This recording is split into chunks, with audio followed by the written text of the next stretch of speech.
सतगुरु आज कीजे,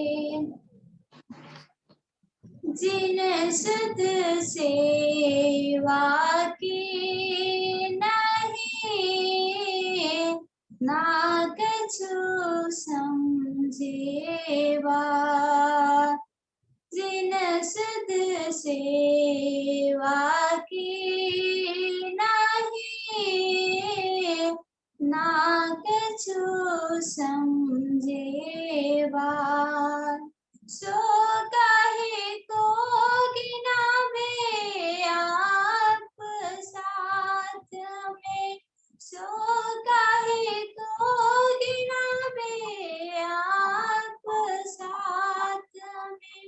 जिन सुधना सुपान साख्या, जिन सुध सेवा की नहीं, ना कछु समझेवा। दूध तो देखा नहीं, दूध तो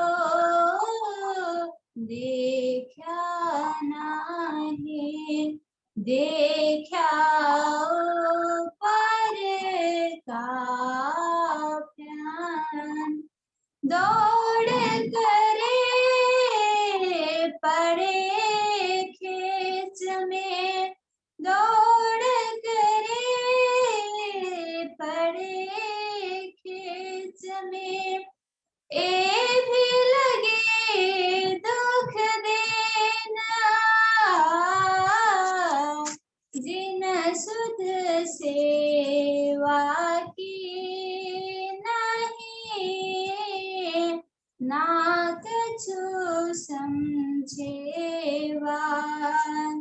सन्मुख होए सेवा करे, सन्मुख होए सेवा करे।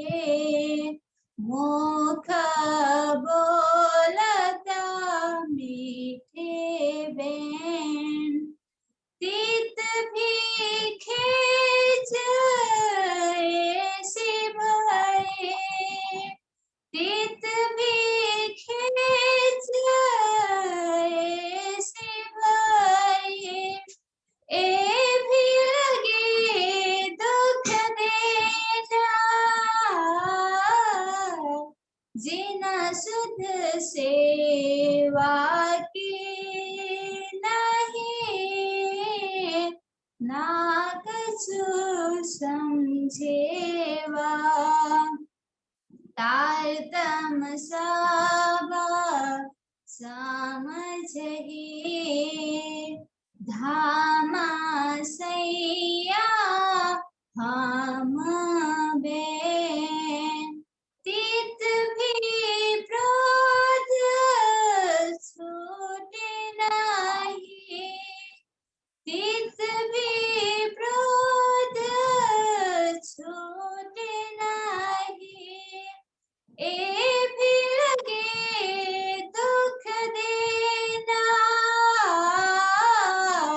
जिन सुध सेवा की नहीं, ना कछु समझेवा। मोहे सिखापन की, देपुर मान करी रोशना। इंद्रावती तो के वही, इंद्रावती तो के वही। चौदो वेद करे चितना, जिन सुध सेवा की नहीं, ना कछु समझेवा। सो काहे को गिनावे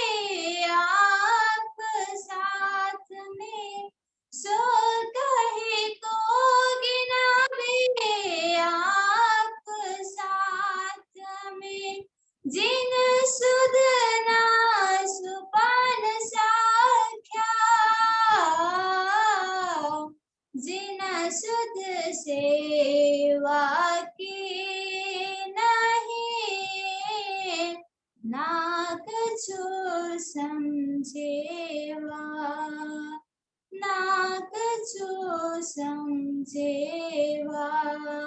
बोले श्री प्राणनाथ प्यारे की जय, सतगुरु महाराज की जय। प्रणाम। बोलो श्री सतगुरु महाराज की। हाँ जी सुरेश बहन जी। सब सुंदर साथ के चरणों में कोटि कोटि प्रणाम। बोलिए श्री प्राणनाथ प्यारे की जय। बोलिए श्री सतगुरु महाराज की जय। पटना धाम की जय। सर्व सुंदर साथ की जय। बंदो सतगुरु चरण को करूं सो प्रेम प्रणाम।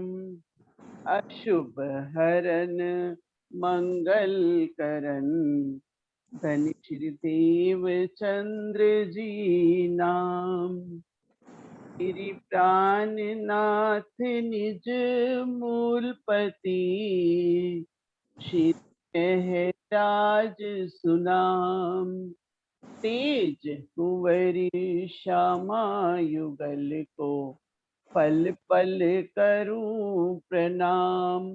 पिया जी को पल पल करूं प्रणाम।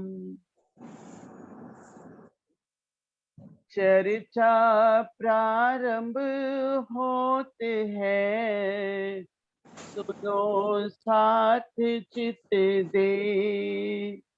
भजो राज क्षमा श्री प्राणनाथ सखवन हमारो ये।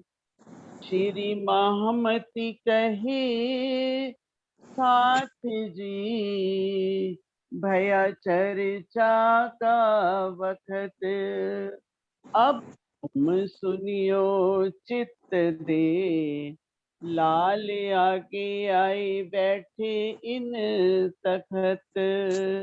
लाल आगे आए बैठे इन तखत।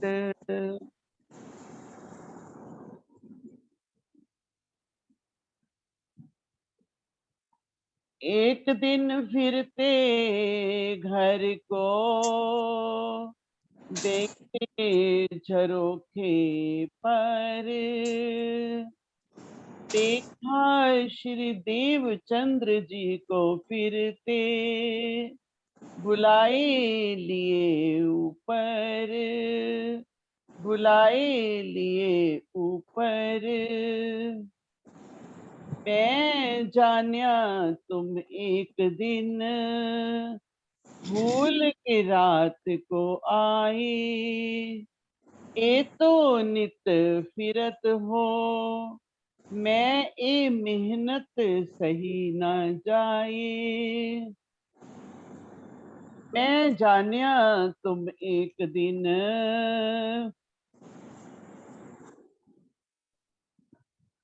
प्रणाम जी सुंदर साथ जी, आपके चरणों में कोटान कोट प्रणाम।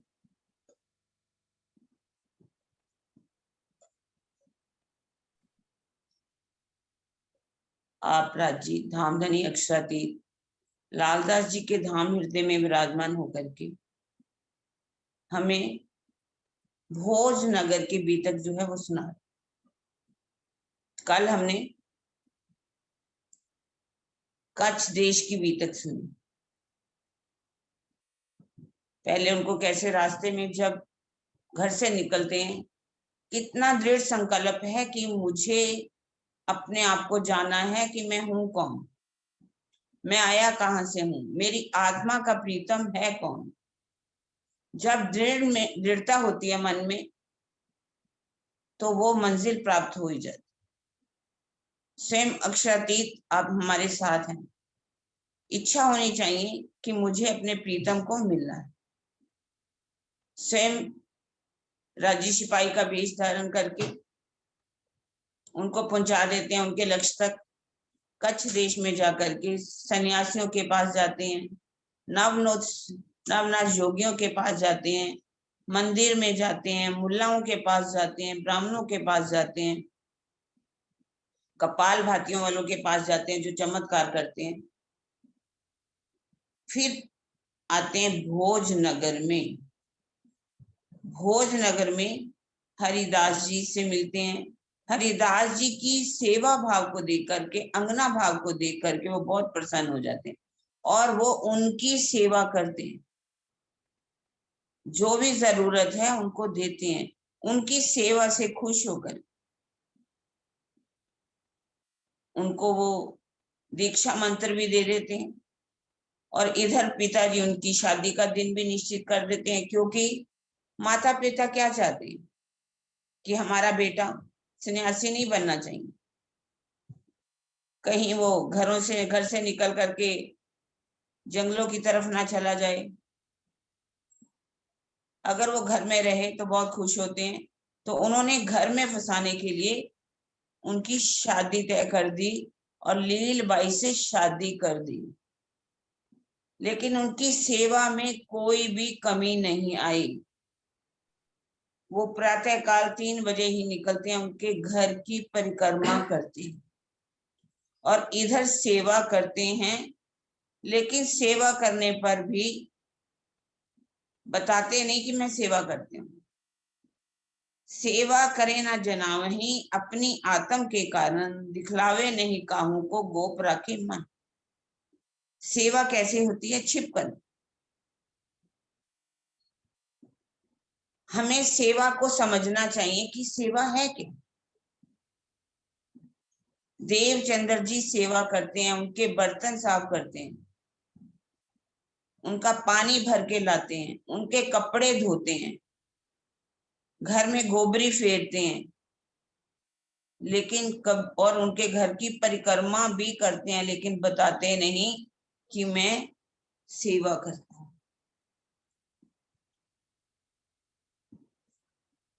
और इसके साथ सेवा चाहे समझना है कि सेवा है क्या, सेवा किससे होती है। सेवा 4 तरह से होती है। शरीर से सेवा होती है, मन से होती है, जीव से होती है और आत्मा से होती है। एक सेवा तो शरीर से है, जैसे देवचंद्र जी सेवा कर रहे हैं शरीर से।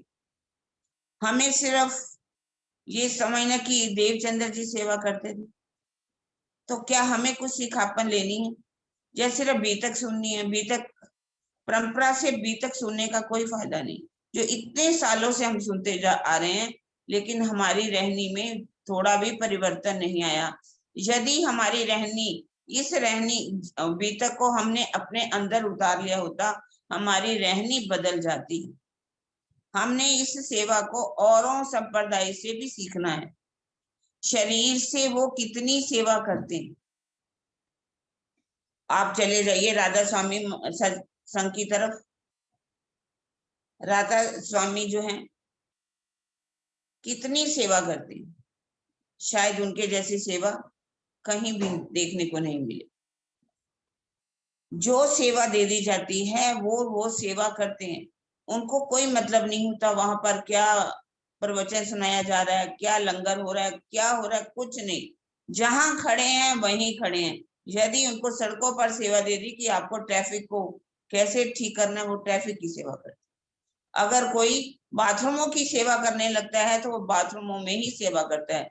उनको ये नहीं पता कि सेवा छोटी है या बड़ी। सेवा करते हैं, जो भी सेवा मिलती है। आप गुरुद्वारे में चले जाइए, गुरुद्वारे में कितनी सेवा लोग करते हैं। हरिद्वार, हरमंदिर साहब, अमृतसर के अंदर सेवा को देखना हो तो उस गुरुद्वारे में जाइए। कैसे लोग बड़े बड़े करोड़पति, अरबोपति गाड़ी में आते हैं, अपने कपड़े बदलते हैं और वहां जा करके सबके जूते साफ करते हैं। जूते साफ करके वहां रख देते हैं बहुत अच्छी तरह से। आप लोग गंदे जूते लाते हैं, उनको जब वापस आते हैं तो क्या देखते हैं कि चमकते हुए उनको जूते। सेवा करते हैं। इसी तरह से ही अब जब युधिष्ठिर ने राज अनसुईया यज्ञ किया तो जूठे बर्तन उठाने की सेवा वो किसने ली? कृष्ण जी। जिनके नाम से यज्ञ हो रहा है लेकिन वो जूठे बर्तन उठा रहे हैं और सबके पांव भी धो रहे हैं। हम कैसे करें सेवा? हम अपने शरीर से सेवा कर सकते हैं। जिसके पास पैसा नहीं है मान लीजिए तो वो शरीर से सेवा करते हैं। आप देखिए भले ही राम रहीम वालों के थे जैसे भी सही, लेकिन उन लोगों ने भी कैसे सेवा करते थे। ये लोग कभी भी कोई राज मिस्त्री मजदूर नहीं रखते, बिल्डिंगें खड़ी कर देते इतनी बड़ी बड़ी। सब लोग अपना श्रम दान देते हैं जाकर के। ये नहीं देखते कि हम पैसे वाले हैं तो हम सेवा नहीं करें। हमें भी इस सेवा को सीखना होगा कि हमें शरीर से सेवा करना है। शरीर से सेवा करने से फायदा क्या हो? शरीर से सेवा कौन कर सकता है? शरीर से सेवा वही कर सकता है जिसने अपनी मैं खुदी को समाप्त कर दिया हो। जिसके अंदर मैं खुदी है वो कभी भी सेवा नहीं कर सकता। यदि कोई कहे कि मैंने इतना करोड़ रुपया दिया है यहाँ पर, अब मैं यहाँ पर कोई बर्तन साफ करने के लिए आया हूँ, क्या मैं झाड़ू लगाने के लिए आया हूँ? हम अगर उसको अपना घर मानते हैं जहां से हमें कुछ मिलता है, जहां से हमारी आत्म कल्याण के लिए चर्चा मिलती है, तो हमें उस घर में जो कुछ दे सकते हैं, सेवा दे सकते हैं, वो देने आए। हम तो क्या करते हैं, जाते हैं प्रोग्रामों पर, वहां प्रोग्राम सुनते हैं, कमरा गंदा करते हैं और चले आते हैं। खाना भी कमरों में खाएंगे, वहीं बर्तन मंगवाएंगे और वहीं प्लेटें छोड़ देंगे। जो बाद में सेवा करने वाले हैं देखते हैं कि यहाँ रह करके कौन गया है, क्या सुंदर साथ रह करके गए। मान लीजिए हफ्ते का भी प्रोग्राम होगा, कभी ये नहीं सोचेंगे कि इस कमरे में जो गद्दे लगे हुए हैं, चादरें लगी हुई हैं, उनको हम झाड़ दें, साफ कर दें, शायद नहीं। ये सेवा हमें सीखनी पड़ेगी श्री कृष्ण जी से। उन्होंने कैसे जूठे बर्तनों की सेवा की। बड़े महाराज जी राम रतन दास महाराज जी भी रात रात भर सुंदर साथ को देखते थे कि सुंदर साथ को बिस्तरा मिला है या नहीं, उनके ऊपर कंबल है या नहीं, चादर है या नहीं। एक बार रात को घूम रहे थे तो एक महात्मा जी वहां पर बैठे हुए सो रहे थे। उन्होंने देखा कि उनके उसके पास कोई कंबल नहीं, कुछ नहीं, छोटी पतली सी कहीं चादर होगी, सर्दी का समय था। उन्होंने अपना कंबल जो नया था वो उठा डाल उनके महात्मा जी के ऊपर डाल दी।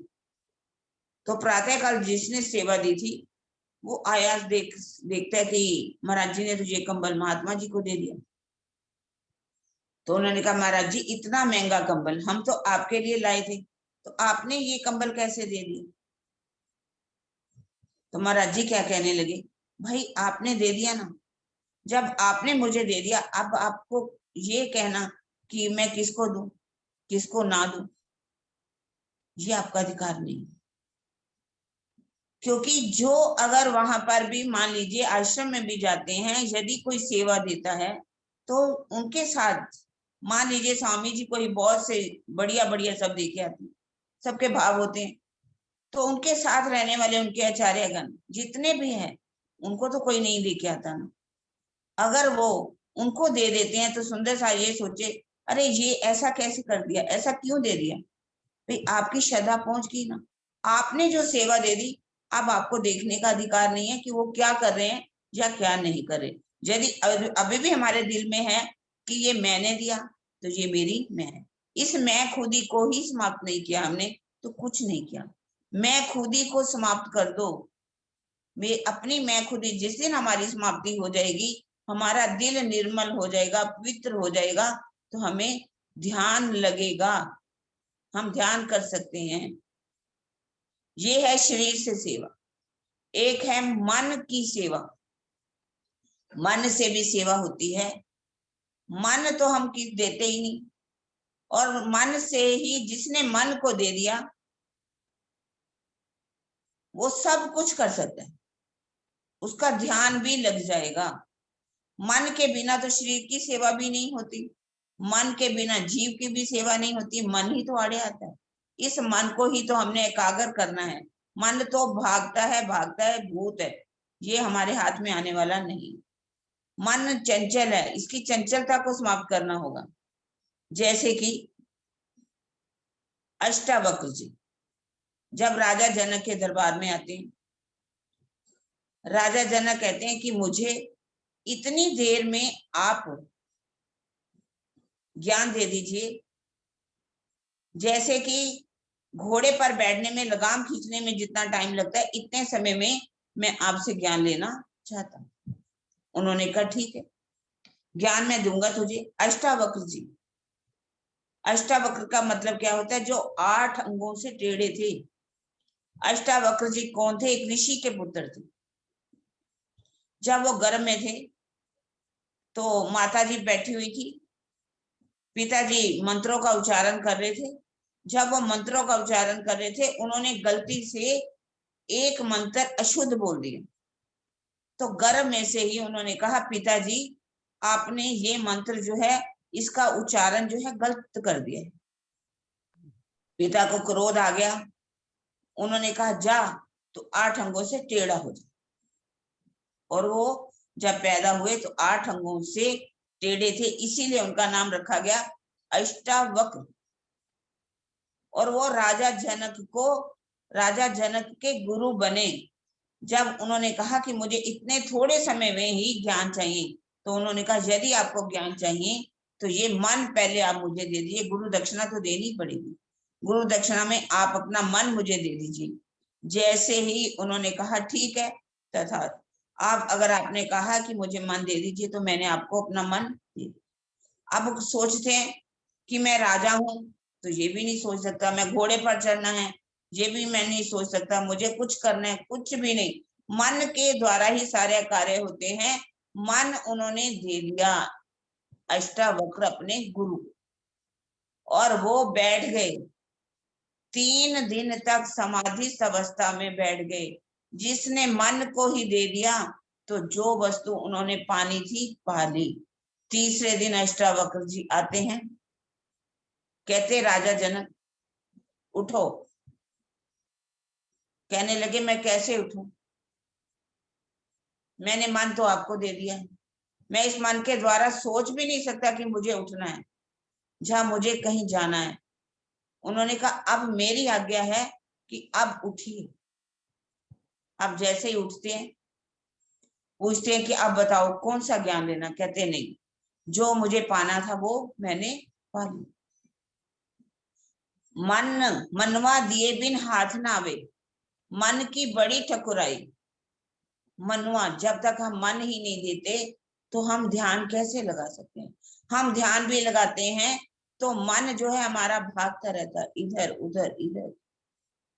इसीलिए मन से हम कुछ भी नहीं कर पाते, ध्यान नहीं लगा पाते। मन को ही तो एकाग्र करना होता है। मन को वाणी में भी कहा है कि मन को कहाँ लगा देना है? अपने परम धाम में 25 पक्षों में। और सबसे कहाँ लगाना है? अपनी युगल स्वरूप की शोभा में। जब हमारे मन चित्त बुद्धि अहंकार में ये बातें आ जाएगी, मन हमारा जो भाग रहा है उसको शांति चाहिए, आराम चाहिए, इसीलिए तो वो भाग रहा है। जब वो सत्य का ज्ञान उसके अंदर आ जाएगा, उसके अंतःस्करण के अंदर वो शोभा बस जाएगी, तो हमारी जीव जो है वो भी महाकारण की अवस्था में आ जाएगा, वो भी दृष्टा बन जाएगी। उसके ऊपर आत्मा बैठी हुई है, वो भी उस प्रीतम का दीदार कर ले। जीव को भी समर्पित कर देना है। जीव के अंदर अंतःस्करण भी आ जाता है, इंद्रियां भी आ जाती हैं, शरीर भी आ जाता है। जब हमने सब कुछ समर्पित कर दिया जीव से, अपना जीव भी मेरा जीव नहीं रहा, अब जीव को भी आत्म भाव में ले आना। जीव भी जब आत्म भाव में ले आ जाएगा तो वो अपने आप को क्या मानने लगेगा? धनी की अंगना। वो अपने प्रीतम की अंगना मानेगा, तो वो उसका भी तब ध्यान लग जाए। चौथा है आत्मा से। आत्मा से भी हम सेवा कर सकते। आत्मा से सिर्फ क्या करना है, धन, अपने धनी को रिझाना, हर पल धनी की शोभा में खोना है। खाते पीते सोते सुपन सोवर जागृत, दाम ना छोड़े माशूक को जाकी हक सो। यदि राज्य की से हमारी निस्बत है तो हर पल जब हम धनी का शोभा में डूबेंगे, 25 पक्षों में घूमेंगे, अष्ट पहर की सेवा को अपने हृदय में लेकर के आएंगे, आत्म भाव से ये सेवा होगी, हमें धनी का दीदार होगा। तो ये अगर ये सेवा शुद्ध, अगर सेवा की ही शुद्ध नहीं है, हमें कोई कहे तो हम सेवा करें। धन की सेवा जो है वो भी बड़ी सेवा। धन की सेवा जो है कोई देता है तो उसको भी सुनाना नहीं चाहिए। सेवा करे ना जनावे, जो सेवा करते हैं, अगर धन की सेवा आपने दी तो ये नहीं कहना चाहिए कि मैंने दी। कहते एक हाथ से सेवा दो, दूसरे हाथ को भी पता नहीं लगना चाहिए, ये सेवा होती है। यदि हमने सेवा दे करके, धन की सेवा दे करके दूसरों को सुना दिया, शोभा ले ली हमने, हमारे नाम बोले जा रहे हैं, ये शोभा तो हमने यही ले ली, तो ये सेवा ऊपर तक कैसे जाएगी, धनी तक कैसे पहुंचेगी हमारी सेवा। हम प्रतिष्ठा के लिए सेवा करते हैं। शरीर से कुछ लोग सेवा करते हैं तो वो किससे सेवा करते हैं, दिखाने के लिए। शरीर से सेवा करेंगे, 10 लोग हमें देखना चाहिए, कि लोग हमें देखें कि मैं सेवा कर रहा हूं। चाहे वो शरीर से करें, धन से करें, ज्ञान से करें, भाव ये है जीव से भी। तो हमें किसी को भी दिखावा नहीं करना चाहिए। ये दिखावा धनी को तो हम रोक नहीं सकते, धनी को तो हर मालूम है कि ये सेवा जो है मन से की जा रही है, ऊपर से की जा रही है, या दिल से की जा रही है, अंदर से की जा रही है, आत्म से की जा रही है। ये राज्य को सब बात पता है। राज्य को कोई दिखाने की जरूरत नहीं, कहने की जरूरत नहीं है। प्रतिष्ठा के लिए कभी भी सेवा नहीं करनी चाहिए। और यही बात जहां सेवा करे ना जनावही अपनी आत्म के कारण, दिखावे नहीं काहू को गोप राखे मन। बताते नहीं है कि मैं कल भी आया था, मैं तो रोज ही करता हूं, ऐसा नहीं। वो कहते गलती से मैं यहाँ पर आ गया। इसको ये भी नहीं मानना चाहिए कि उन्होंने झूठ बोला आत्म कल्याण के लिए। यदि आत्मा का कल्याण इसमें है, वो दिखावा नहीं करना चाहते, इसलिए उन्होंने ये कह दिया कि मैं गलती से आ गया। एक दिन सेवा कर रहे थे अपने गुरुजी के पास खड़े होकर के, तो नीचे से आवाज आती। 4 आदमी जो है, एक आदमी को लेकर के आते हैं जिसको काले बिच्छू ने काट लिया था। तो वो आवाज लगाते हैं, हरिदास जी नीचे आइए, नीचे आइए। हरिदास जी ने जब सुना तो वो नीचे आते, तो क्या देखते हैं कि एक आदमी को सांप ने काट। उनके पास एक ऐसा मंत्र था जिस मंत्र के द्वारा सांप का जो भी, बिच्छू का भी जो जहर है वो उतर जाए। अब उन्होंने वो मंत्र पढ़ा, मंत्र पढ़ करके अपनी मूंछों पर हाथ दिया तो उस आदमी को थोड़ा चैन आ गया। दूसरी बार फिर से मंत्र पढ़ करके उन्होंने अपनी मूंछों पर जैसे ही हाथ मारा तो वो आदमी उठ करके बैठ गया। तीसरी बार जैसे ही वो मंत्र पढ़ा, वो आदमी जो है उठ करके खड़ा हो गया और चल देता, बिल्कुल उसको चैन आ जाता। तो उनके जो आदमी लेकर के आए थे उनको, वो उनकी जय जयकार करते हैं, कहते धन्य हो हरिदास जी, दान तो सब लोग देते हैं, बहुत सा दान देते हैं, लेकिन आपने तो जीवन दान दे दिया। अगर कुछ देरी हो जाती तो उस आदमी को कुछ भी हो सकता था। अब उनकी जय जयकार बुलाते हुए सब चले जाते हैं। अब ये क्या कारण था कि इतनी जल्दी से जहर उतर गया। अब हरिदास जी के पास कौन खड़े हैं, देवचंद्र जी। देवचंद्र जी ये बात को देख रहे हैं, तो उन्होंने कहा है, देवचंद्र जी मेरी इच्छा है, मैं आपकी सेवा से बहुत प्रसन्न हूं, और ये जो मंत्र है बहुत परोपकारी मंत्र है, यदि मेरी इच्छा है कि मैं इस मंत्र को आपको दे दूं तो आप इस मंत्र से सबकी सेवा कर सकते हैं। अब देवचंद्र जी क्या कहते हैं? देवचंद्र जी कहते हैं, गुरु जी ये बात बहुत अच्छी है कि ये बहुत परोपकारी मंत्र है, मैं मानता हूं, लेकिन आपने जो मंत्र मुझे पहले दे रखा है वो मंत्र जो है क्या कम शक्तिशाली है? जो इस जीव को भव सागर से पार करने वाला है, भव सागर से पार करके, निराकार से पार करके उस हमारी सुरता को उस योग माया के ब्रह्मांड में जहां अखंड लीलाएं हो रही हैं वहां तक पहुंचाने, कुंज निकंज वनों में घुमाने वाला है, और जो हमारी आत्म का कल्याण करने वाला है वो मंत्र अगर मेरे हृदय में है तो ये जो मंत्र है वो मंत्र जो है वो तो 84 लाख योनियों से भी पार करने वाला है। एक योनि में आकर के कितना दुख, जब एक जीव गर्भ में जाता है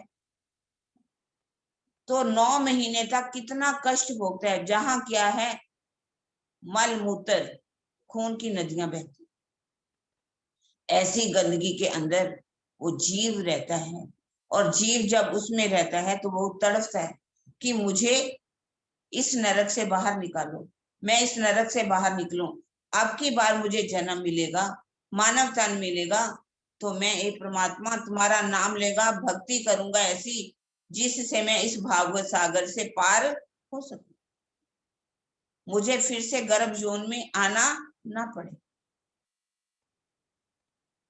तो यदि वो उस पारब्रह्म की भक्ति करता है जो उसे भव सागर से पार करता है तो इस 84 लाख योनियों से उसको द्वारा आना जाना नहीं पड़ता।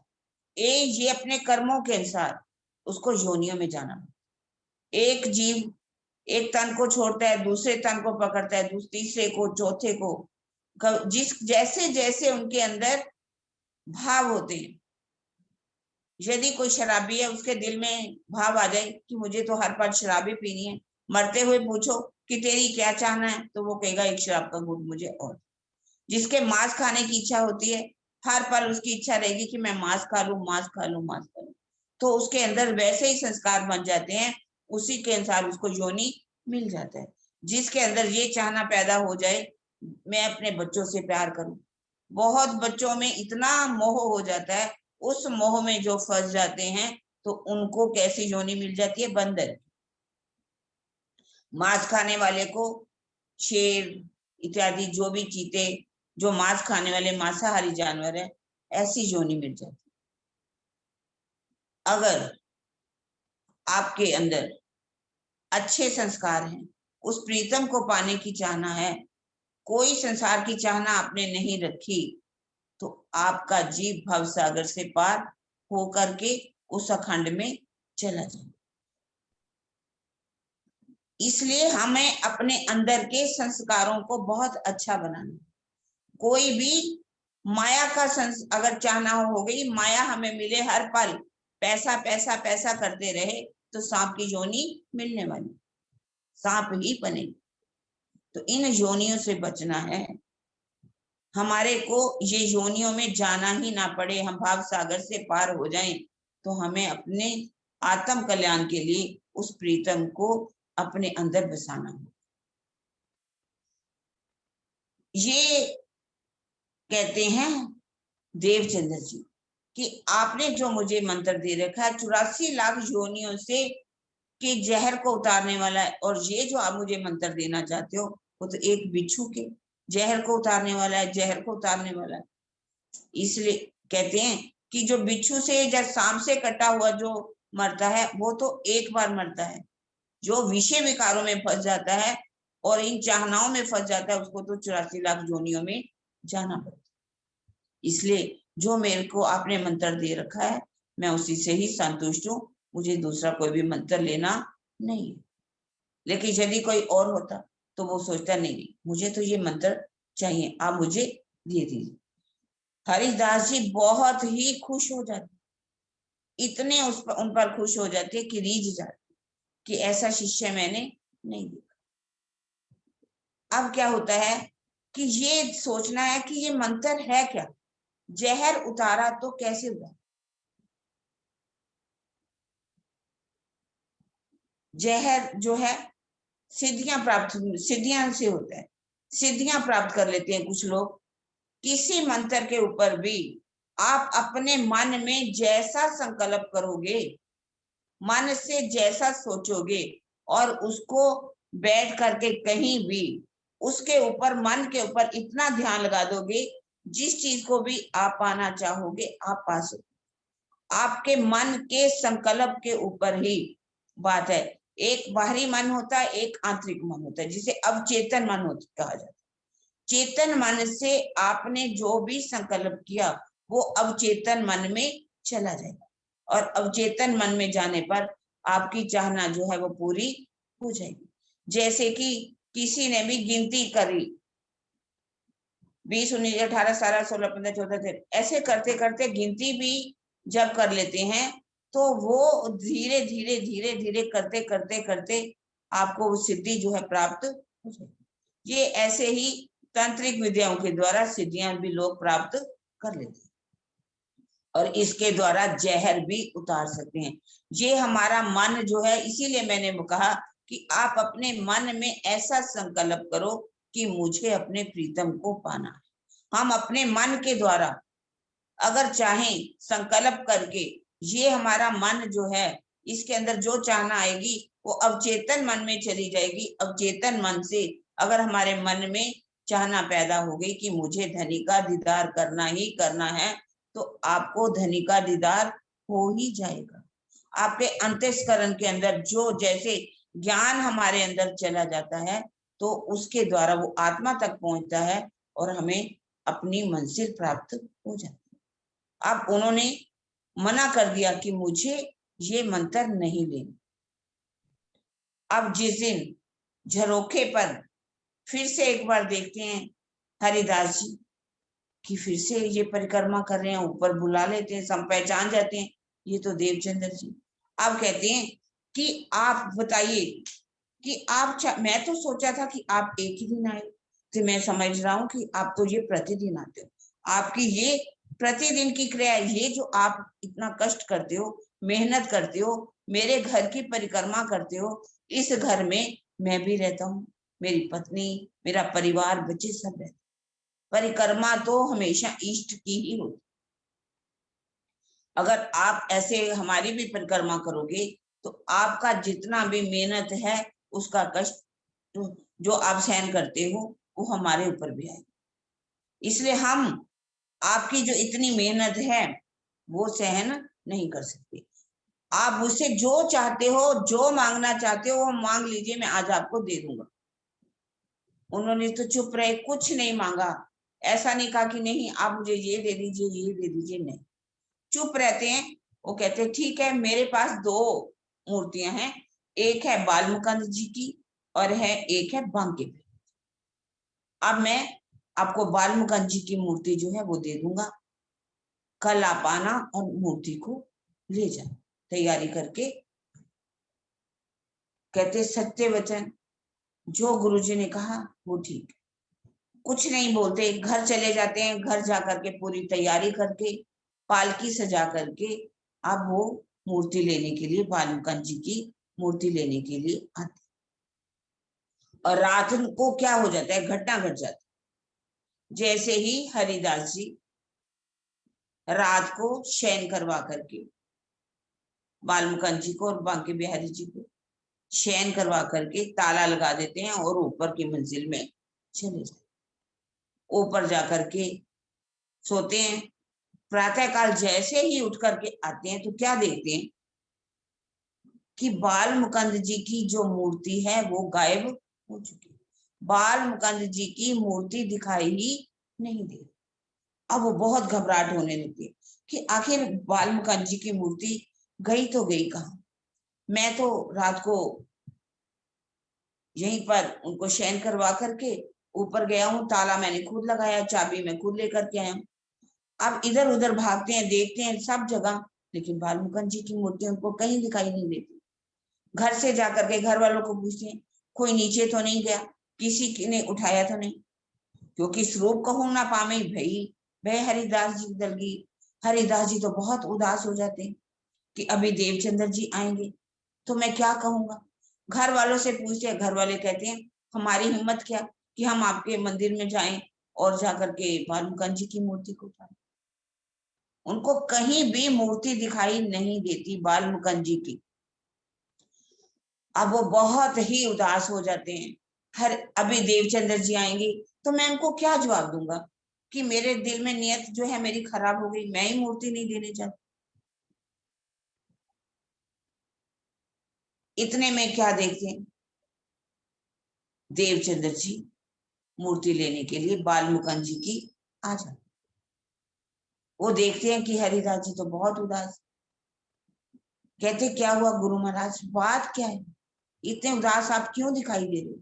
तो उन्होंने कहा देखो देवचंद्र जी, आज मैं सुबह देखा, जैसे ही मैंने सिंहासन के ऊपर देखा सेजा के ऊपर, तो बालमुकुंद जी तो विराजमान ही नहीं। बहुत ढूंढने पर भी बालमुकुंद जी तो मुझे नहीं मिले। उन्होंने कहा गुरुजी आपको चिंता करने की जरूरत नहीं, अभी मैं इस लायक ही नहीं हुआ, मेरा पात्र जो है इस लायक नहीं है कि मैं बालमुकुंद जी की मूर्ति को अपने घर ले जाकर के उनकी सेवा कर सकूं। कमी मुझ में, आप में कमी नहीं। लेकिन हरिदास जी इस बात पर बैठ करके संतुष्ट नहीं हो जाते, बहुत ही बेचैन हो जाते हैं। अब वो बालमुकुंद जी की मूर्ति तो दिखाई देती नहीं। बांके बिहारी जी की जो रास बिहारी की मूर्ति है, उनकी सेवा करते हैं, सेवा करके बाल भोग लगाते हैं। बाल भोग जो है प्रातः काल का जो भोग है उनको बाल भोग कहा जाता है। और स्वयं उन्होंने ये निश्चय कर लिया कि जब तक बालमुकुंद जी की मूर्ति मिल नहीं जाती मैं भोजन ग्रहण नहीं करूँ। परिवार वाले भी सोचते हैं जब हरिदास जी भोजन नहीं करेंगे तो मैं कैसे करूं। और देवचंद्र जी, उन्होंने कहा जब मेरे गुरुजी ही भोजन नहीं करते तो मैं कैसे करूं। लिखा हुआ है वहां पर एकादशी जैसा व्रत हो गया। किसी ने भी भोजन नहीं किया और दोपहर को भोजन तैयार किया जाता है राजभोग। जो छोटे छोटे बच्चे थे उनको भोजन करवा दिया, क्योंकि छोटे बच्चे भूखे नहीं रह सकते, वो इस बात को नहीं समझ पाते, तो बच्चों को भोजन करवा दिया गया।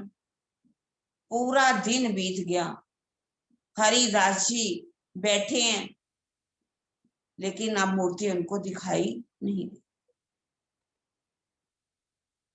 रात हो गई, सेवा करी उन्होंने, वहां बैठे हुए ध्यान मगन हो गए, उदास हैं बहुत ही, याद कर रहे हैं बालमुकुंद जी को कि हो भगवान आप कहाँ चले गए, कहाँ चले गए। करते करते अचानक ही कुछ उनकी निद्रा जैसी अवस्था हो गई। ये निद्रा जो है तमस में आने वाली निद्रा नहीं है, जैसे कि तमोगुण में बहुत अधिक निद्रा आ जाती है, लेकिन कभी किसी को याद करते करते एक ऐसी छोटी सी झोंका लगता है, इस झोंके के अंदर हम बहुत कुछ देखते, ऐसे ही इसको योग निद्रा कहा जाता है। वो ध्यान की अवस्था में चले गए और ध्यान की अवस्था में ऐसी योग निद्रा आई, उनको ऐसे लगा कि सामने कौन दिखाई दे रहे हैं, बालमुकुंद जी। कहाँ आए बालमुकुंद जी, वहां पर उनको बालमुकुंद जी का दर्शन होता है। साक्षात दियो दर्शन। उन्होंने साक्षात रूप में आकर के उनको दर्शन दिया। ओहो प्रभु जी कहाँ गए हते, हे भगवान आप कहाँ चले गए थे, हम ढूंढत कल्पे मन। हम तो बहुत ही कलप रहे हैं, दुखी हो रहे हैं, आप क्यों दर्शन ना करके। कया हम तो उती बैठे हते, उन्होंने कहा हम तो कहीं गए नहीं, हम तो वहीं पर ही बैठे हुए हैं। सो तुम क्यों ना दियो दीदार। फिर पूछते हैं यदि आप वहीं पर बैठे हुए थे तो आप बताइए कि मुझे दीदार आपका क्यों नहीं हुआ, मैं आपके दर्शन क्यों नहीं कर सका। कहीं तुम मोको पधरावते थे, उन्होंने क्या कहा कि आप तो मुझे कहाँ पधराने जा रहे थे, कहाँ मुझे भेज रहे थे। श्री देवचंद्र जी के द्वार। देवचंद्र जी के घर आप मुझे भेज रहे थे, सो तुमको इन स्वरूप की उन्होंने अब क्या कहा, क्योंकि जैसे ही उनकी योग निद्रा लगी तो उनको बाल मुकुंद जी ने आकर के दर्शन दिए। अब कहते ओहो भगवान आप कहाँ चले गए थे, बताओ तो सही, मैंने तो आपको कितना ढूंढा, आप मुझे मिले नहीं, आप मुझे नजर क्यों नहीं आए। तो उन्होंने कहा मैं तो वहीं बैठा हूँ, मैं कहीं भी नहीं कहा गया था। तो उन्होंने कहा आपको पहचान नहीं, आप किसके घर मुझे भेज रहे थे, देवचंद्र जी के घर मुझको भेज रहे थे, क्योंकि तुमको इन स्वरूप की, सो तुमको इन स्वरूप की, देवचंद्र जी कौन है, उनके अंदर कौन है, तुमको उस स्वरूप की भई नहीं पहचान। आपको उनके अंदर बैठे स्वरूप की पहचान नहीं हुई है। मैं इनकी सेवा न सह सकूं, मैं इनकी सेवा जो है सहन भी नहीं कर सकता, ना सह सकूं एहसान। और मैं एहसान भी नहीं सह सकता। अब उनको पहचान करवा रहे हैं, तुमको इन स्वरूप की भई नहीं पहचान, मैं इनकी सेवा ना सह सकूं ना सह सकूं ऐसा। ये कौन है जो आपके पास देवचंद्र जी हैं, इनके अंदर उस रास बिहारी की अर्धांगिनी कौन है, श्यामा जी, श्यामा जी नहीं राधा जी। यहाँ पर सभी सुंदर साथ जब भी बात कर देते हैं तो वो कह देते हैं श्यामा जी। अभी बाल मुकुंद जी को रास बिहारी कृष्ण जी की पहचान है अव्यकृत ब्रह्म के अंदर, सबली के अंदर भी, पर उनको ऊपर क्या है उस स्वरूप की पहचान नहीं। तो तभी उन्होंने कहा कि तुमको इनके सर, उन्होंने कहा कि इन्होंने ये राशि बांके बिहारी जी की जो अर्धांगिनी है, ये उनकी अर्धांगिनी राधा जी है, इनों के तन में जब लीला हुई इन्होंने ही तो हमें अखंड किया है। उन्होंने कहा बाल मुकुंद जी कह रहे हैं इन्होंने ही हमें कारण के अंदर अखंड किया है। तो मैं इनकी, आप मुझे उनके घर भेज रहे हो, ये हमारे प्रीतम है, और उनकी अर्धांगिनी ये राधा जी हैं, तो राधा जी इनसे मैं सेवा करवाऊं, मैं इनसे सेवा नहीं कर सकता, और ना सह सकूं एहसान, और मैं इनके एहसानों को भी सहन नहीं कर सकता, क्योंकि इन्होंने तो हमें अखंड जो है वो किया है। अब यहाँ पर ये बात है कि वो बाल मुकुंद जी की जो मूर्ति है उनको दिखाई क्यों नहीं दी। बाल मुकुंद जी की मूर्ति तो वही थी, लेकिन वो जो मूर्ति थी वो अंतर्ध्यान, कैसे अंतर्ध्यान होगी, वहां पर कभी कभी नजर को ऐसे बंद कर दिया जाता है कि दिखाई ही नहीं देता कि ये कौन है, दिखाई, मूर्ति जो है दिखाई नहीं देती, नजर को बंद कर दिया जाता है। हम भी देखते हैं कभी कभी ऐसा होता है कि हमारे घर में भी कोई चीज गुम हो जाती है, चाबी भी गुम हो जाए, हम 10 बार वहां पर देखते हैं लेकिन फिर लगता है कि वही चीज हमें मिली, नजर बंद कर हो जाती है। बड़े बड़े जो योगी होते हैं वो भी, जैसे कि कलाप ग्राम में की बात मैंने करी, कलाप ग्राम में बहुत बड़े बड़े ऋषि मुनि जो हैं आज भी ध्यान अवस्था में हैं, लेकिन यदि कोई वहां चला जाए तो वो दिखाई नहीं देता। जैसे कि एक बहुत अच्छी उदाहरण है बड़े महाराज राम रतन दास महाराज, एक बार प्रातः काल से सुबह कहीं गए हुए थे, जुगलदास जी वहां पर थी, एक सुंदर साथ जो थे वैसे कहने को, वो वहां पर आते हैं, आकर के कहते मुझे तो महाराज जी से मिलना है। उन्होंने कहा बैठो बैठो बैठो, महाराज जी तो अभी आ जाएंगे। अब उनके मुख से निकल गया महाराज जी जो उस समय में आ जाएंगे, दर्शन कर लेना। कहने लगा ठीक है, और उसको ये पता था महाराज जी जो हैं कहीं दूर गए हैं और वो जल्दी से वापस आने वाले नहीं, और महाराज जी ने वापिस भी नहीं आना।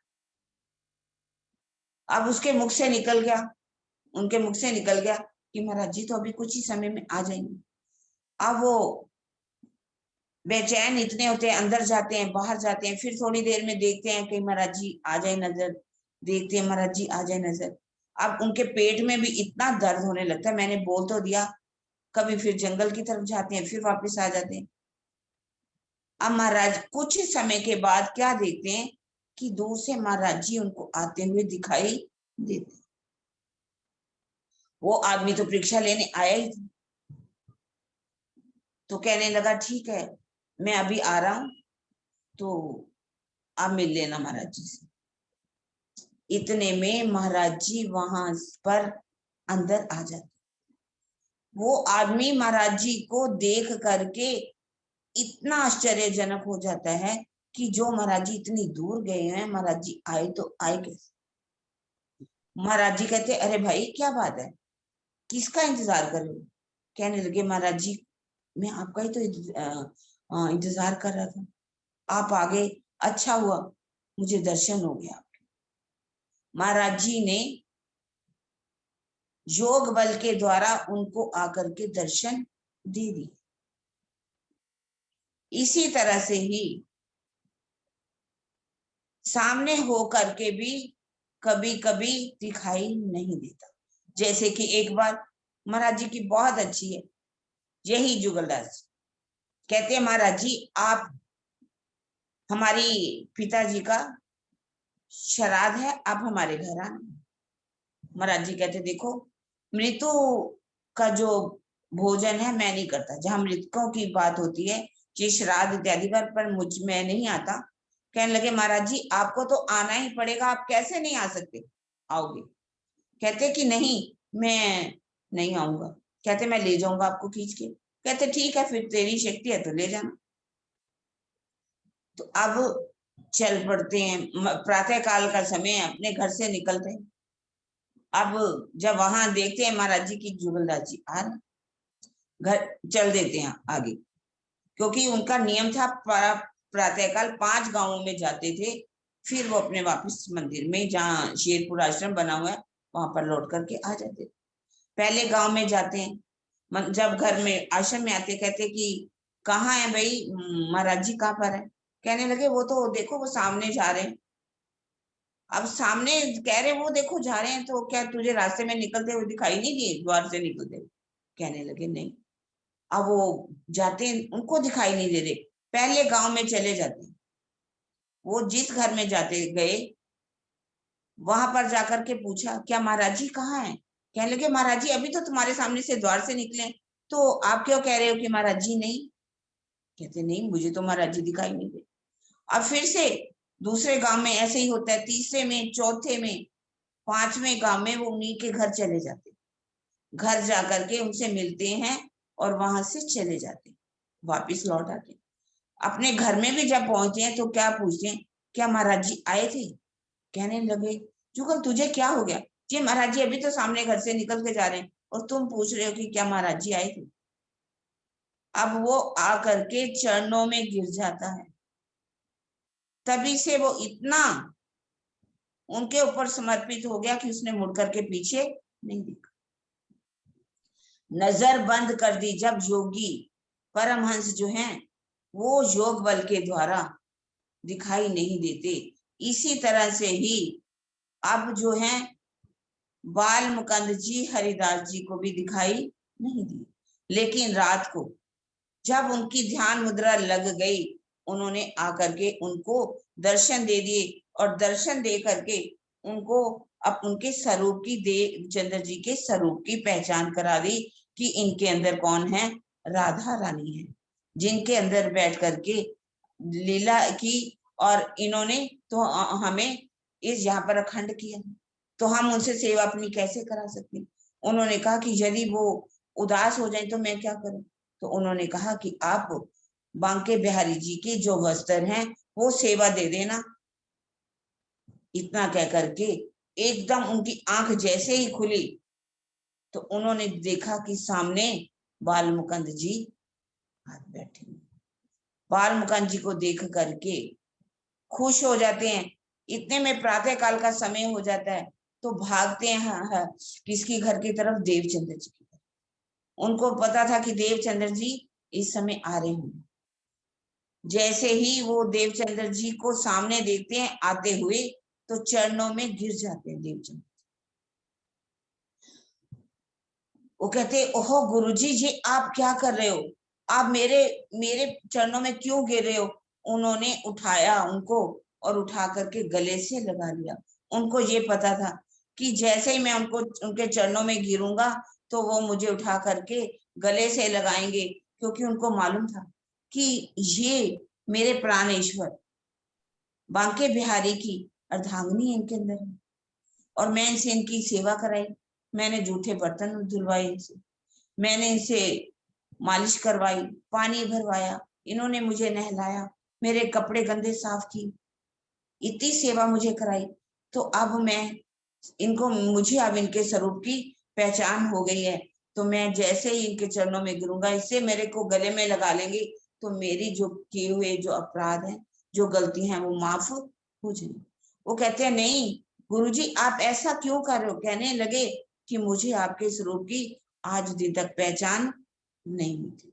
अब मुझे आज इतनी उम्र हो गई मेरी, मुझे कभी भी दर्शन नहीं हुए थे। आज आपके कारण ही मुझे बाल मुकुंद जी के दर्शन हुए हैं, मैं उनके दर्शन कर लिए। तो उन्होंने कहा क्या बाल मुकुंद जी मिल गए। हाँ बाल मुकुंद जी तो वहीं बैठे हैं, चलो दोनों मैं दर्शन करवाता हूँ। दोनों बातें करते हुए मंदिर में आ जाते हैं और मंदिर में आकर के देखते हैं कि बाल मुकुंद जी तो वहां पर विराज। अब कहते हैं कि उन्होंने मुझे जो कहा था कि अब आपको इनके रास बिहारी के जो वस्त्र हैं उनकी वो जो है सेवा देनी, आप इन वस्त्रों को ले जाइए, सिर चढ़ाए के सिर में रख करके ले जाए। अब यहाँ पर ये बात है कि उन्होंने बाल मुकुंद जी की मूर्ति को नहीं क्यों नहीं जाने दिया और बाल मुकुंद जी बांके बिहारी के वस्त्रों की सेवा ही क्यों दी। उनको मालूम था कि यदि इनको मैं बाल मुकुंद जी की मूर्ति दे देता हूँ, मान लो बाल मुकुंद जी की मूर्ति ना दे करके वो रास बिहारी की मूर्ति भी तो दे सकते थे, उनके पास रास बिहारी की भी मूर्ति थी। उनको मालूम था कि यदि रास बिहारी की मूर्ति दे दी तो ये फिर से जाकर के मूर्ति पूजा में लग जाएंगे और वही क्या करेंगे, उनको नहलाएंगे, आरती उतारेंगे, भोग लगाएंगे, तो इसी सेवा में इनका समय लग जाएगा और ये जो इनको करना है वो नहीं कर पाएंगे। ध्यान के द्वारा ही ये उस पारब्रह्म तक पहुंच सकते।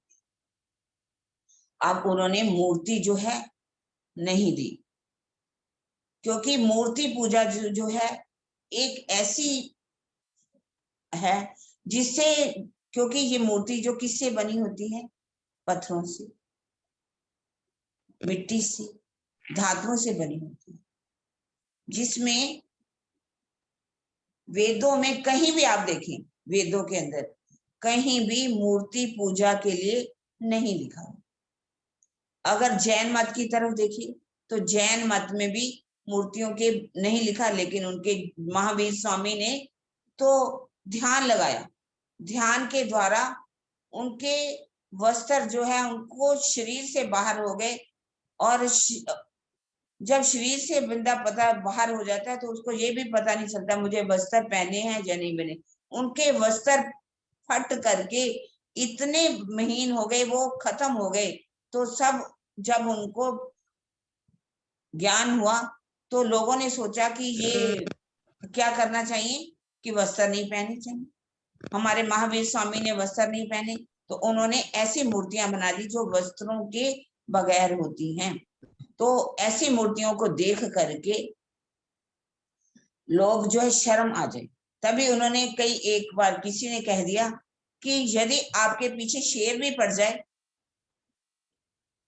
तो आप जैनियों के उस मंदिर में मत जाइए जहां पर ये नंगी मूर्तियां लगी होती, क्योंकि ये मूर्तियां जो है जैन मत से उन्होंने महावीर स्वामी ने नहीं चलाई। महावीर स्वामी ने तो सिर्फ शरीर से बाहर हो गए थे। उन्होंने कहा कि इस मूर्तियों की पूजा नहीं करनी, उन्होंने मना किया। ऐसे ही गौतम बुद्ध, जब उनको बोध हो गया उसके बाद उनको बोध कहा गया, लेकिन उनके बाद उनके अनुयायियों ने उनकी मूर्तियां बनानी शुरू। मोहम्मद साहब ने मूर्तियों की पूजा के लिए कहा कि इन मूर्तियों की पूजा नहीं करनी, एक अल्लाह ताला को मानना है। अल्लाह ताला को यदि आप मानोगे तो कौन कहेगा कि मूर्तियां बनानी चाहिए। आप उनके जितने भी अनुयायी हैं वो क्या करते हैं, उनकी समाधियां बना देते, समाधियों की पूजा करने लगते। तो क्या समाधियों की पूजा करनी चाहिए? नहीं। किसी भी धर्म में चले जाइए, उन्होंने इस मूर्ति पूजा का खंडन ही किया है। और हमें भी परम धाम से आए हुए कहा था कि आग पानी पत्थर की तुम पूजा करोगी, हमें पहले ही कह दिया गया था। तो यहाँ पर अब ये समझा रहे हैं वाणी के द्वारा स्वयं धनी कि इन मूर्तियों की पूजा नहीं करें। बालमुकुंद जी अब उनकी मूर्ति को लेकर के, बालमुकुंद जी की मूर्ति तो नहीं दी, अब उन्होंने वस्त्र क्यों दिए? बालमुकुंद जी की मूर्ति तो मना कर दिया गया। वस्त्र जो है बहुत महीन होते हैं, सूक्ष्म होते हैं, उसमें सिर्फ ये बात होती है कि भाव बन जाता है।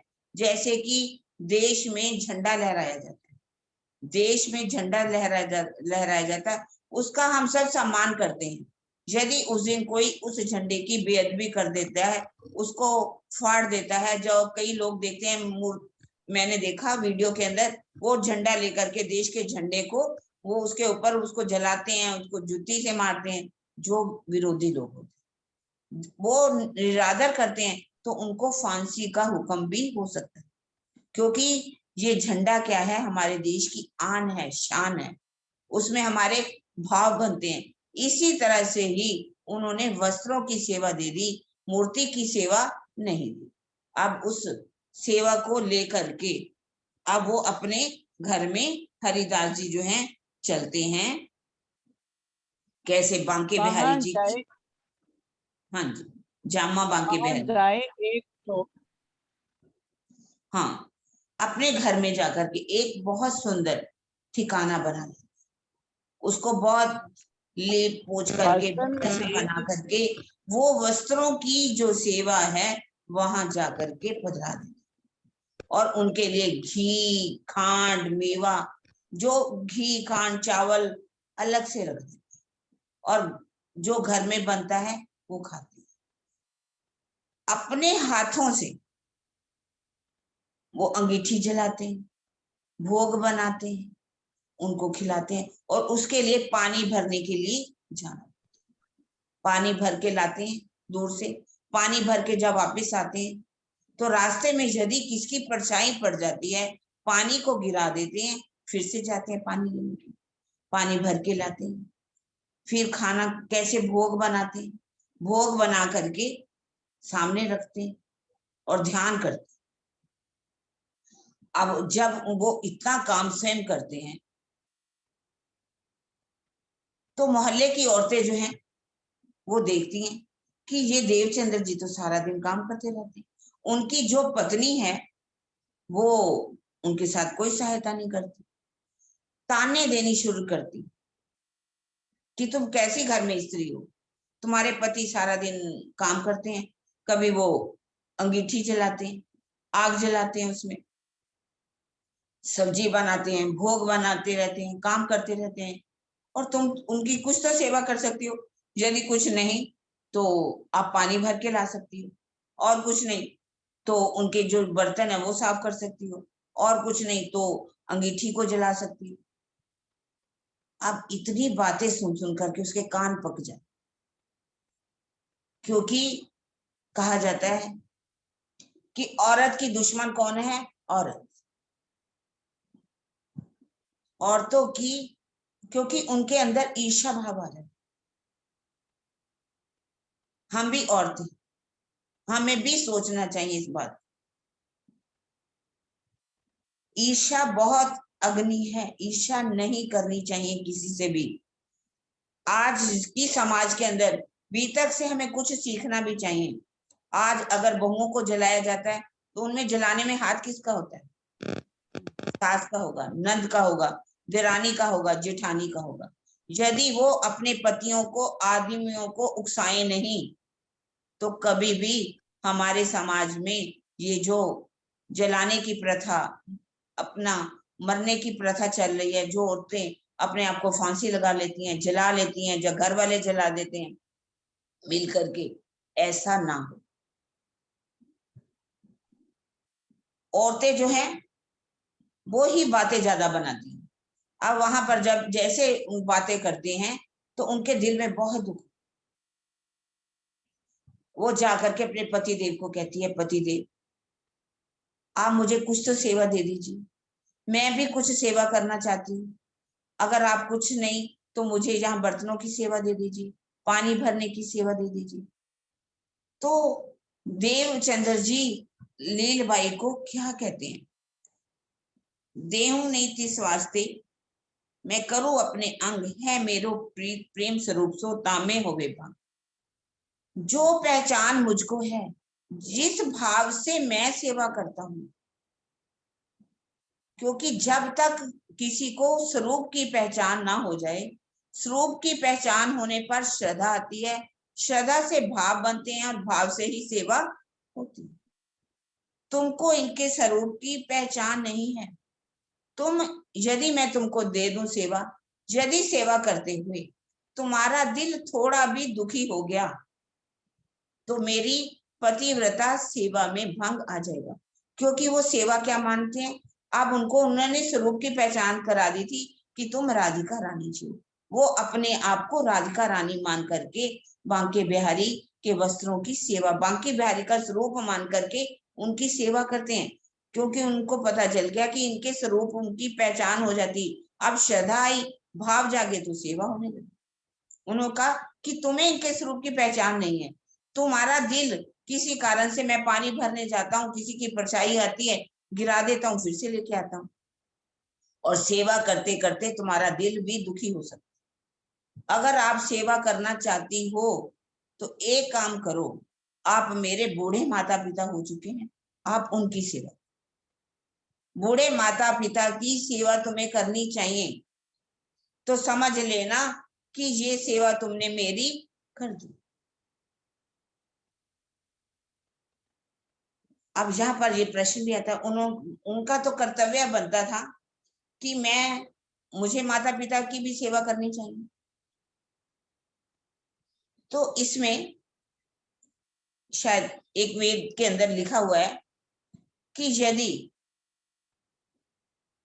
एक आदमी परिवार में हो, उसके कारण परिवार खराब हो रहा हो, तो उस आदमी को घर से निकाल देना चाहिए, उसका निष्कासित कर देना चाहिए। यदि एक परिवार की वजह से समाज खराब हो तो उस परिवार को छोड़ देना चाहिए। और एक समाज के लिए, यदि एक देश के लिए वो समाज आड़े हो रहा हो तो उस समाज को भी निष्कासित कर देना चाहिए। अपनी आत्मा के कल्याण के लिए अगर आपको सबको छोड़ना पड़े तो छोड़ देना चाहिए, अपनी आत्मा के कल्याण के लिए। अगर आपकी आत्मा के कल्याण के लिए कोई आपकी बातें कर रहा है तो उनको करने दीजिए। आत्म कल्याण के लिए ये अगर कोई बाधाएं आती हैं, अगर देवचंद्र जी सोचते कि मुझे तो सिर्फ माता पिता की सेवा करनी है, तो वो घर से निकलते ही, घर को छोड़ते ही नहीं। हाँ, करनी चाहिए सेवा, ऐसा नहीं कि माता पिता की सेवा नहीं करनी चाहिए। उन माता पिता को यदि उनका बालक बहुत बड़ा ज्ञानी ऋषि मुनि बन जाता है, बहुत परमहंस अवस्था में प्राप्त हो जाता है, तो उनकी 7 पीढ़ियां तक उनका कल्याण हो जाता है। उनके माता पिता का भी वो कल्याण होगा जो 84 लाख योनियों में जाने से बच सकते हैं। उनकी आत्मा को वो संतुष्टि मिलेगी जो उनके शरीर की सेवा करने से भी नहीं मिली। अब सेवा करने ना, अब उन्होंने सेवा करने के लिए नहीं दी। स्वयं जो है अपने बांके बिहारी के लिए बनाते हैं और खुद वो प्रसाद में बांट देते हैं सबको। घर में जो कुछ भी बनता है, भले वो चटनी हो, नमक हो, थोड़ी बहुत सब्जी हो, जो भी उनको मिलता है वो खा करके संतुष्ट होते। एक दिन अब वो ध्यान में बैठे हुए, उस दिन उन्होंने घुगनियां बनाई। घुगनियां बना करके भोग में रखी हुई थी। ध्यान में बैठ जाते हैं। ध्यान में क्या देखते हैं कि उनकी सुरता जो है ब्रिज में पहुंच। ब्रिज में जैसे ही पहुंचते हैं तो आई जी यशोदा मैया आटी पर बैठी हुई और दूध उबाला जा रहा था। दासियां वहां पर सेवा कर रही थी। तो वो कहती हैं, और राधिका रानी आज कैसे आना हुआ, जबकि वाणी के अंदर देवचंद्र जी लिखा हुआ। देवचंद्र जी, तहा आप श्री देवचंद्र जी ये पढ़िए चुपाई 46 तहा 46। आप श्री देवचंद्र जी वहां पर आकर के देवचंद्र जी खड़े हो जाते हैं। ठाड़े भये सब जाए, वहां पर आकर के खड़े होते हैं। कहे आई जी आवो श्री देवचंद्र जी। कहे आई जी आवो श्री देवचंद्र जी। उनकी सासू, सासू देवचंद्र जी की नहीं, देवचंद्र जी की जो सासू है वो तो लीलबाई की माता जी है।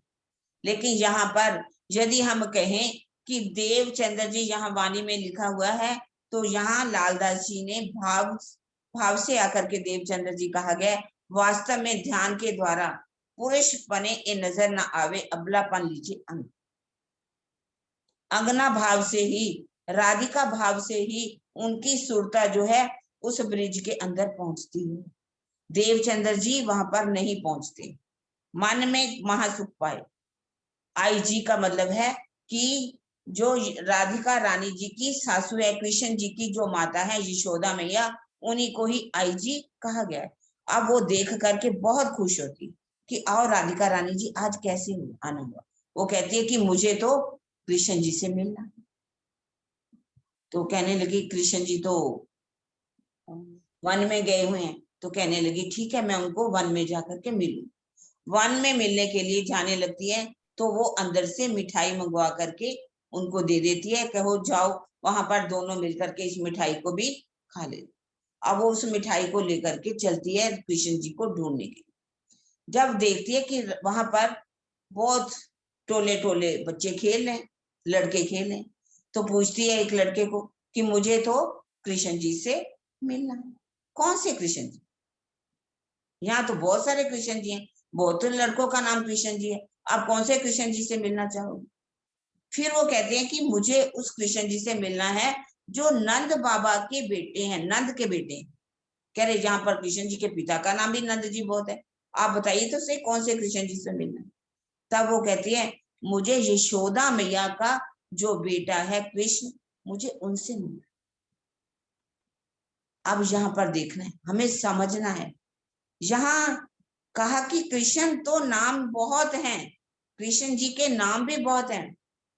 ये तन का नाम जहाँ कृष्ण, एक कृष्ण जी नहीं है, बहुत कृष्ण जी हैं।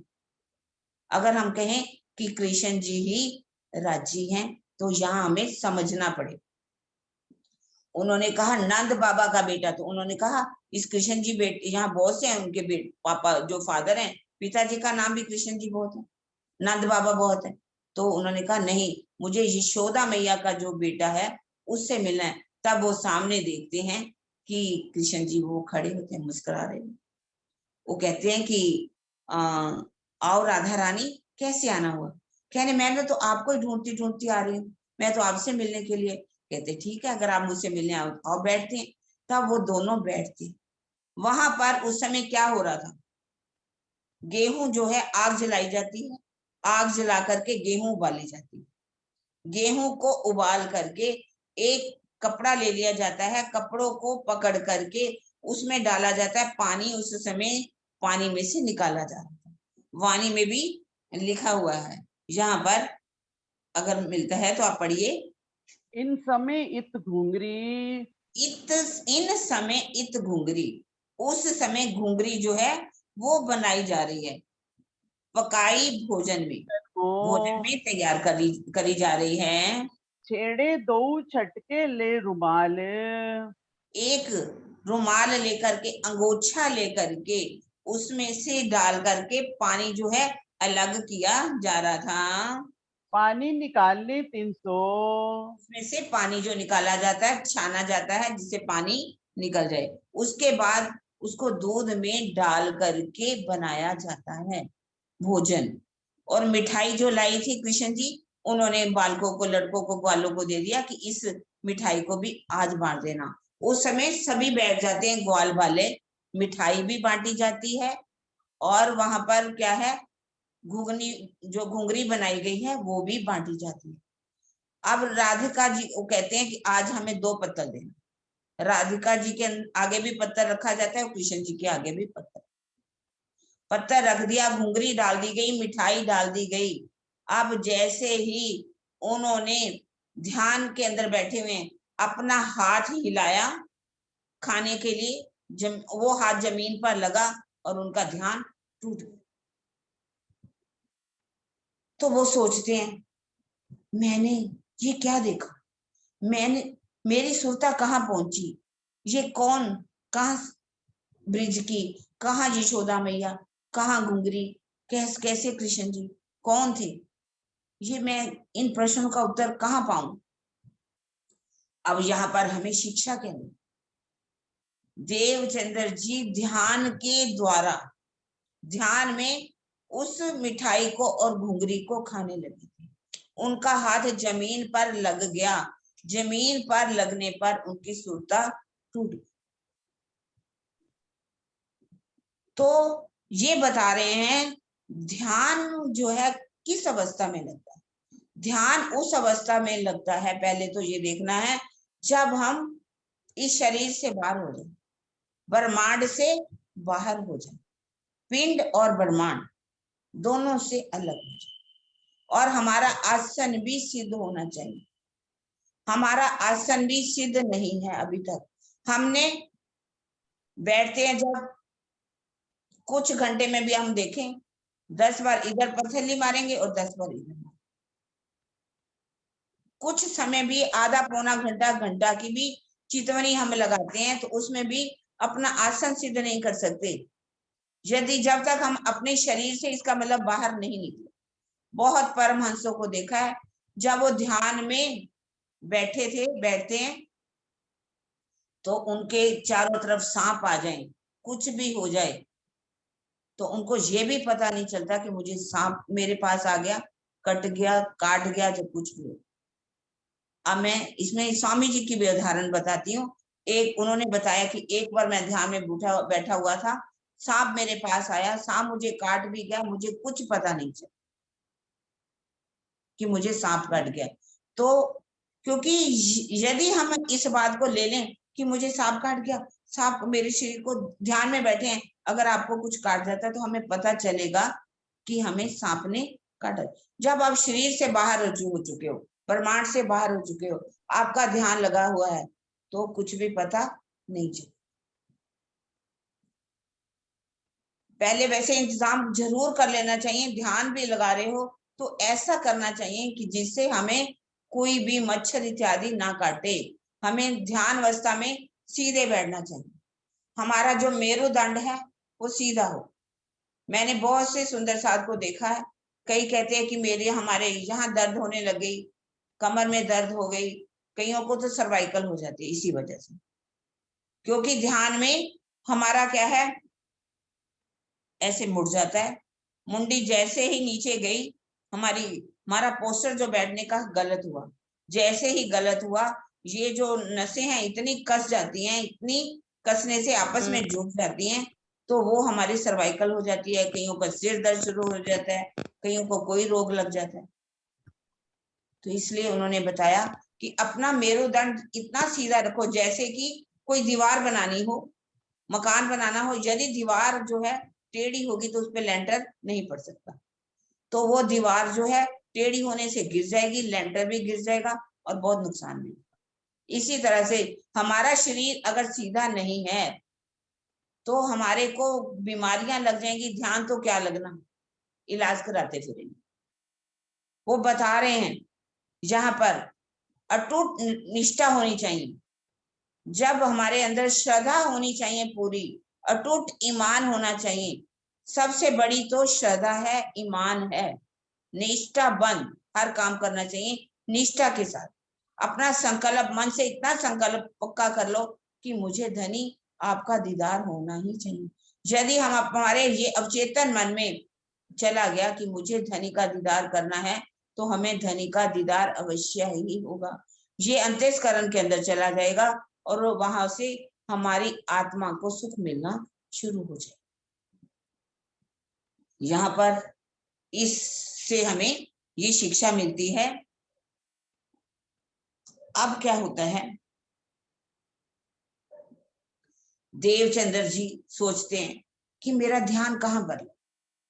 इन प्रश्नों का उत्तर पाने के लिए हरिदास जी के पास चलो। हरिदास जी कहते हैं देखो मुझे तो आगे का कोई ज्ञान नहीं, अगर आप ज्ञान लेना ही चाहते हो तो नौतनपुरी में आप चले जाइए। नौतनपुरी में कांजी भट्ट रहते हैं, कांजी भट्ट के पास जा करके आप ज्ञान ले सकते। आप चुपाई पढ़िए। यहाँ से आए हलार देश, यहाँ से आए, आप यहाँ से भोजनगर से चलते हैं और कहाँ जाते हैं, ईच हलार देश। हलार देश, देश का नाम है हलार देश। जैसे मारवाड़ देश, मारवाड़ जो है आज पाकिस्तान में जा चुका है। यहाँ पर नौतनपुरी, कहाँ चुपाई भी क्या कह रही है, हाँ नौतनपुरी बिने, उस हलार देश में नौतनपुरी में बहुत जमा भय रवेश खेस। वहां उनके बहुत से सगे संबंधी भी रहते हैं। अब वो वहां पर चले जाते हैं। इत माँ बाप आए रहे, यहाँ पर उनके माता पिता भी अब सोचते हैं कि जब बेटा जा रहा है तो हमें भी यहाँ तो नहीं रहना, क्योंकि वो उनको पता था ये अब चले हैं तो चलेंगे, रुकने वाले तो ये नहीं है। जैसे नदी चल रही है तो चली रही, उसका प्रवाह चलता जा रहा है। वो वहां तक चलते हैं जब तक उनको उनकी मंजिल नहीं मिल जाती। हमें भी अपनी मंजिल पाने के लिए ऐसा नहीं सोचना चाहिए कि हमने अब यहाँ पर हरिदास जी को गुरु बना लिया तो यहीं रुकना। बहुत से लोग जो हैं जब चलते हैं सोचते हैं कि हमने तो इस यहाँ से नाम ले लिया है, दीक्षा मंत्र ले लिया है, तो अब हमें आगे नहीं बढ़ना। हमारे को जब तक इस बात का पता नहीं चले कि अब आगे हमारा यहाँ से जहां जिसको हम मान रहे हैं वहां पर हमारा आत्म कल्याण होगा या नहीं होगा, हमारे लक्ष्य की प्राप्ति होगी या नहीं होगी। हमें ग्रंथों का, क्योंकि हम स्वाध्याय तो करते हैं, जब तक स्वाध्याय नहीं करेंगे तो उनको कैसे पता चलेगा कि परमात्मा कौन है। यदि ग्रंथों को पढ़ नहीं सके तो जो सुनाया जाता है उसको समझना चाहिए, उसको जीवन में उतार लेना चाहिए। बहुत से ऐसे ऐसे स्थानों पर भी जाते हैं जहां पर सिर्फ किसकी पूजा हो रही होती है गादी की।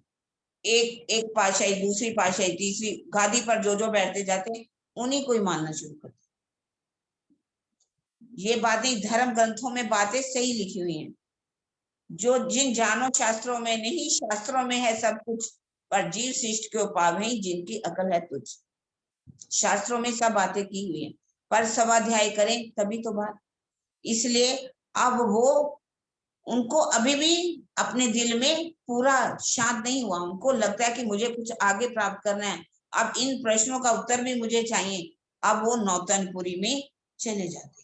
नौतनपुरी में जब जाते तो वहां पर वल्लभी मार्ग का बहुत जोर थी। वल्लभाचार्य जी के द्वारा जो मार्ग चलाया गया है उनका जोर था।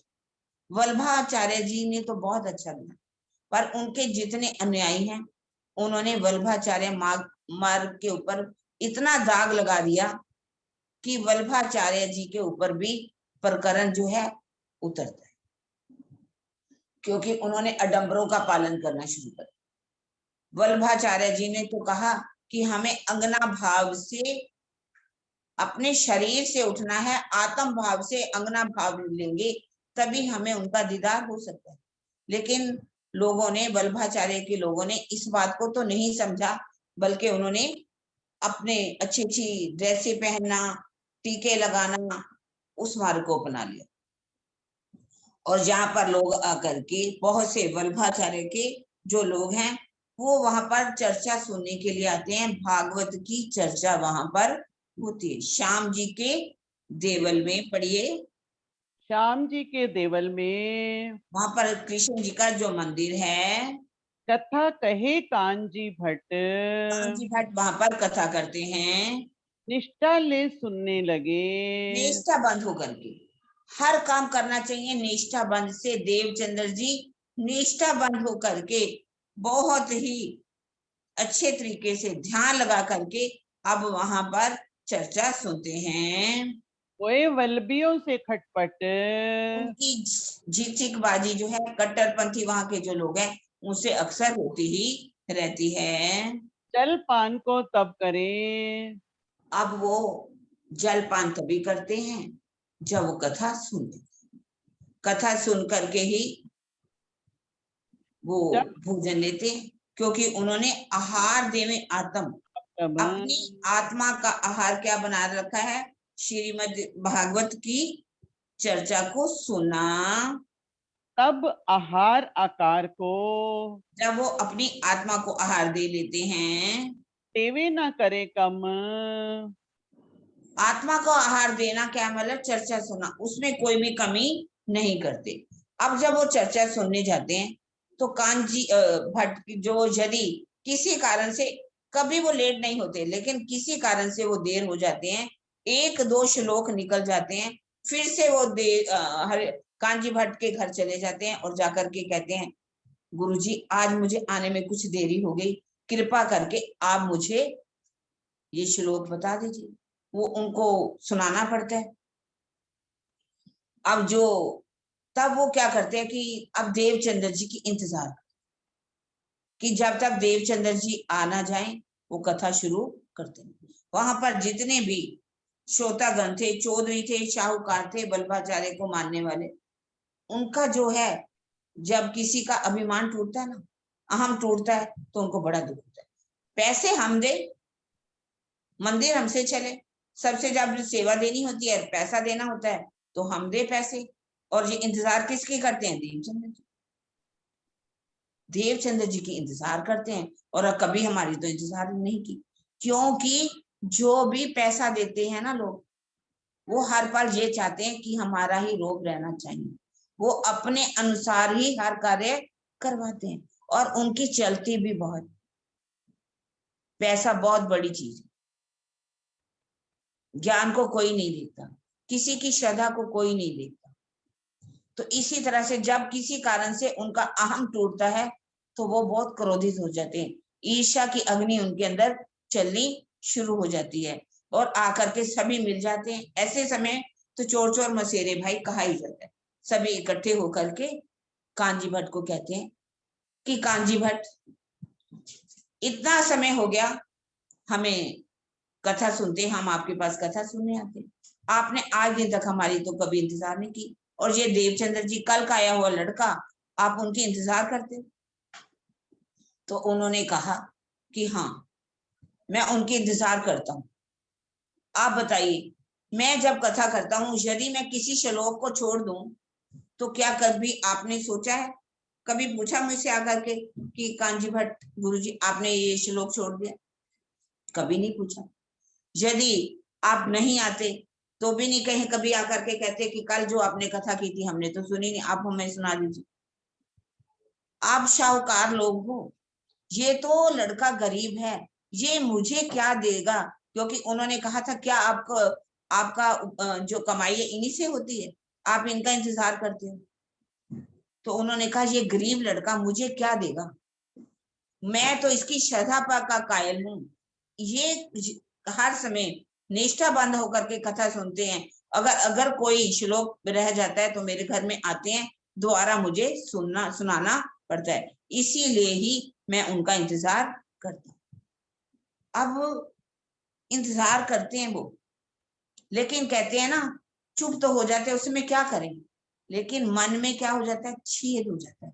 अब वो कहते हैं कि एक जब मन में आ जाए कि अब किसी तरह से भी हमें देवचंद्र जी को नीचा दिखाना ही दिखाना है। नीचा दिखाने के लिए अब वो ढूंढते हैं कि कोई छिद्र मिल जाए, छिद्र मिल जाए, कोई इनके अंदर से कमी मिल जाए। कमी को पाने के लिए क्या उनको अब पता चलता है कि कमी उनके अंदर क्या है, ये छिद्र ढूंढेंगे। अब उनको छिद्र कैसे मिलेगा कि वो एकादशी क्या है, द्वादशी क्या है। एकादशी वाले दिन वो भोजन करते हैं, द्वादशी वाले दिन वो उपवास करते हैं। तो किस कारण से उपवास रखते हैं, क्यों वो व्रत करते हैं, किस दिन, और खाना किस दिन खाते हैं, सारी बातें। ये भागवत क्या है, भागवत, और ये इसके भागवत को पाकर के स्वर्ग की प्राप्ति होती है, तो स्वर्ग कैसे लय हो जाने वाला है। और एकादशी क्या कहती है, देवचंद्र जी उनको क्या जवाब देते हैं, वहां पर कैसे उनका वल्लभाचार्य जी के मत वाले जो लोग हैं उनसे कैसे बातचीत होती है, इन सब बातों को हम सुनेंगे कल। अब हम चौपाई को दोहरा देंगे। छिद्र छिद्र को को ढूंढत रहे, छिद्र को ढूंढत रहे, छिद्र को ढूंढत रहे, रहे बाहर दृष्ट अहंकार, रहे बाहिर दृष्ट अहंकार, मार्ग को पावे नहीं, मार्ग को पावे नहीं, रहे रबद को त्यार, रहे रबद को तैयार, रहे रबद को तैयार। बोलो बोलो श्री श्री प्राणनाथ प्राणनाथ प्यारे की, बोलो श्री सतगुरु महाराज की। प्रणाम जी, सुंदरदास जी, प्रणाम जी। अरे आवाज आ रही है ना। सतगुरु हाँ, महाराज की जय। इनको बोलो लाइट जला लेते ना। होते जियो मैं अर्ज करूं मेरे पीर जी, या हम जैसी तुम जिन करो मेरा तलफ तलफ जाए जीव जी। जीवड़ा तो जी वे नहीं क्यों मीठ दिल की प्यास जी, पिया तुम बिना किन से कहूँ पिया तुम सो मेरी आस जी।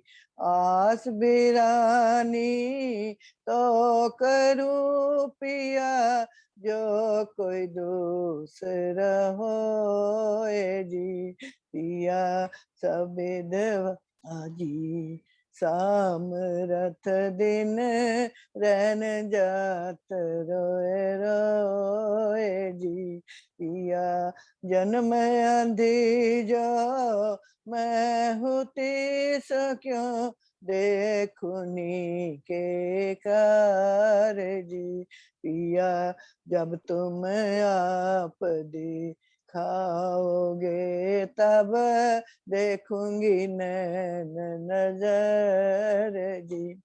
ए पुकार पिया जी मेरी सुन के अब दिल करो तुम जिन जी, पिया पल पल खबर जो लीजियो ऐती अर्ज करूं दुल्हन जी, पिया ऐती अर्ज मैं तो करूं पिया जो कोई दूसरा होए जी, पिया सबिद वाला जी सामरथ दिन रहन जात रोए रोए जी, पिया जन्म अंधी जो मैं होती सो क्यों देखुनी के कार जी पिया जब तुम आप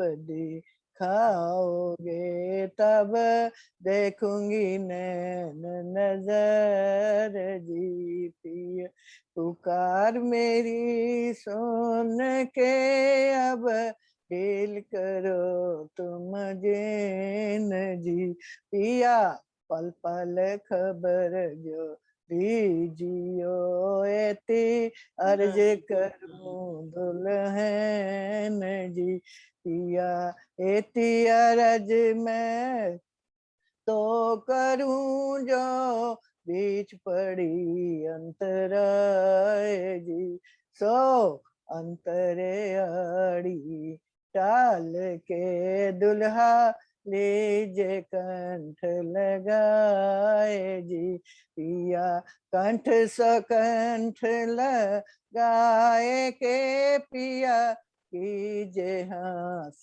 विलास जी पिया वारने जाए श्री इंद्रावती पिया राखो चरणों के पास जी पिया तुम दुल्हा मैं दुल्हनी पिया और न जानू बात जी पिया इश्क सो से वाक धूधनी सब अंगों साक्षात जी सदा सुखदाता धाम धनी में क्या कहूँ किन सो बात जी श्री महमति युगल रूप परवारी अंगन बल बल जात जी पिया सदा सुखदाता धाम धनी में